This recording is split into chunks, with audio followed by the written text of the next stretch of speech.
Right, time for my picks for WEC. Just get to my book. Do you know, it's a common myth that fighters are of one of two equal and opposite poles. There's a thought that goes around that in order that you be a highly classed fighter, you must have had some sort of dreadful upbringing in poverty, probably abuse, and must be sort of part traumatised. And whilst I think that's true in some cases, there's another thought of fighters that goes around that says, you know, oh well, you know, these people can't possibly be university educated or sort of multi-talented in skills outside and completely separate to fighting. I have to say both are untrue, and this WEC card actually does a very interesting thing. I was reading about it, and it actually shows a lot of people that are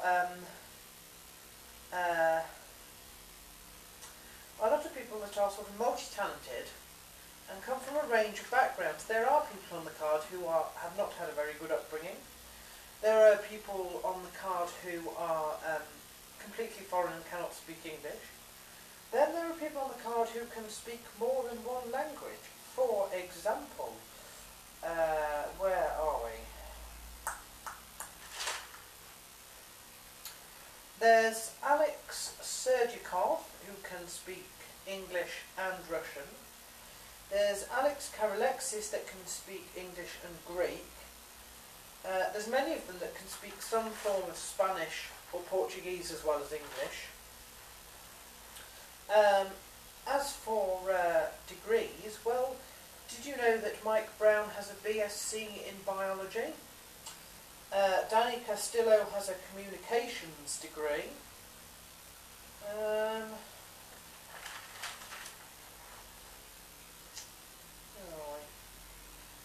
Greg McIntyre actually works in some sort of hospital with X-rays.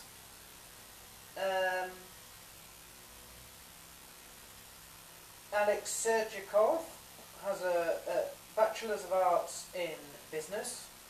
John Hendricks, who happens to be his opponent actually, has a Bachelor of Arts in Education. And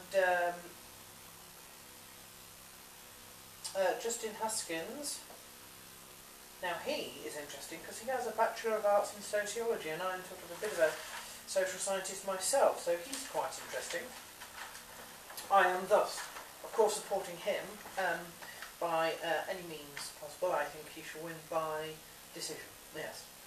He is fighting Mike Pierce, so that's what I'm guessing for him, purely on the basis that he's a social scientist.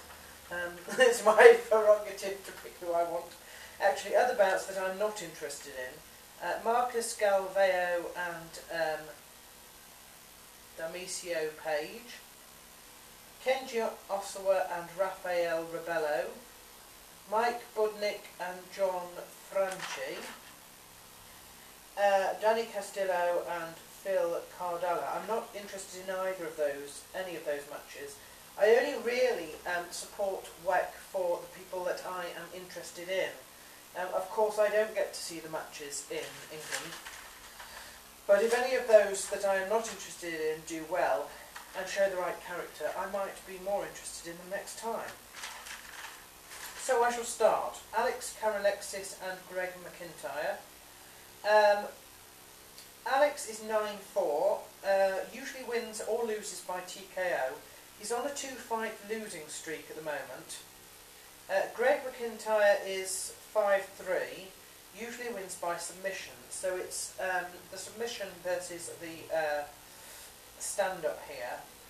I think this is pretty evenly matched. I'm actually going to go for decision on this one. I think Alex Karalexis, with his experience, will win by decision, but I think that will be quite a close one, that one. John Hendricks and Alex Sergikov. Well, Alex is 8-4.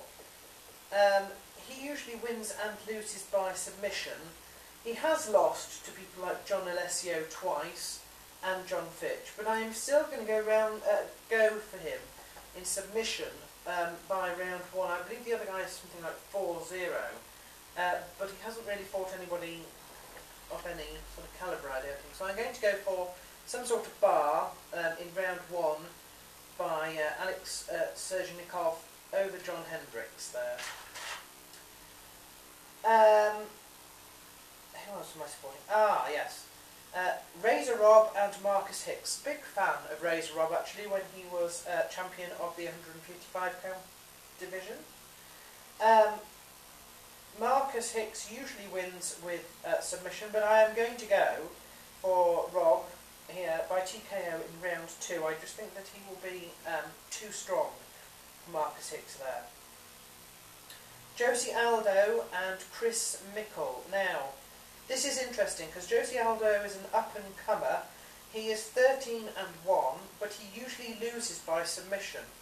Chris Mickle, I don't know if anybody's heard of him really, but he's 26-11 and he has 22 submissions under his belt. Okay, he's lost to people like Cole Miller, Clay Guida, Rich Clementi and Jay Estrada, but those are all names and that's quite a wealth of experience to take to somebody like Josie Aldo. I do think he will win. I do think he will win.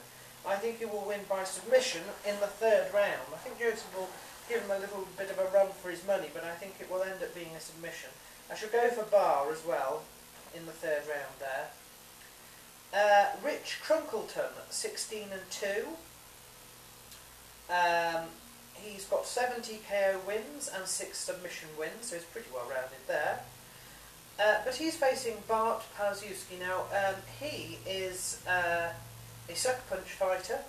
He is also a former MFSer with the Silverbacks in the IFL, so I'm supporting him quite strongly. He's also got an amazing record, 30-11, so that is pretty outmatched, I believe, Rich Crimpleton there. He's got 13 TKO wins and 10 submission wins, so he betters Rich Crimpleton in every way possible. Therefore I am going to go for him by submission. I'm going to say it's going to be a choke in the 1st round. I hope you're listening, Bart. I do expect that from you. Now, the main event. Leonard Garcia versus Mike Brown. Mike Brown, bizarrely enough, according to his little bio on the WEC homepage, says that he used to work as a produce assistant in the supermarket. That's a bit weird for me because that's kind of what I do. He sort of rose to fame, really, as being one person who was challenging Urijah Faber, the sort of unbeaten big thing at the 145 pound division. They were running out of people. They put Mike Brown up, and Mike Brown won. His first title defence is against Leonard Garcia, who won the rights by beating Jens Pulver. That was a difficult one for me to sort of be involved with, really, because I do like Leonard Garcia. I do think that Leonard Garcia will win. I think he'll win by knockout in the 1st. And I think he's going to be set to reign for quite some time. I think you will find that he will beat Urijah Faber as well when the time comes for Faber to try and reclaim the belt. I see a great future in him. I do, really. I think he's fantastic. And if Jens Pulver is not holding the title, I can't think of anybody else. I'd rather be sort of king of that division. So I am supporting Leonard Garcia to the extreme.